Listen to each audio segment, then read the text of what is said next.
Доставените докази за сомнежите за криминал со тендерите на Струмица газ треба да бидат разгледани од јавното обвинителство согласно законот. Секој што крадел мора да одговара, велат од ВМРО ДПМН, еден ден откако пратеникот Васил Пишев достави документи за сомневањата.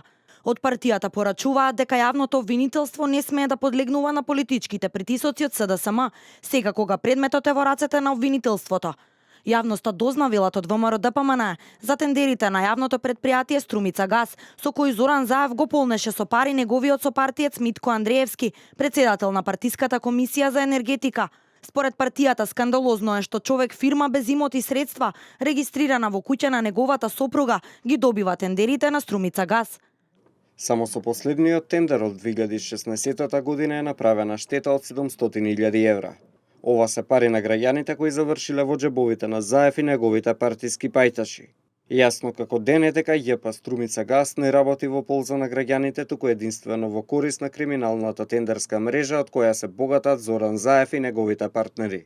Од основното јавно обвинителство за телевизија Нова велат дека поднесената пријава е веќе влезена во процедура. Доказите и материјалите ќе се разгледаат и дополнително ќе биде донесена одлука како ќе се постапува.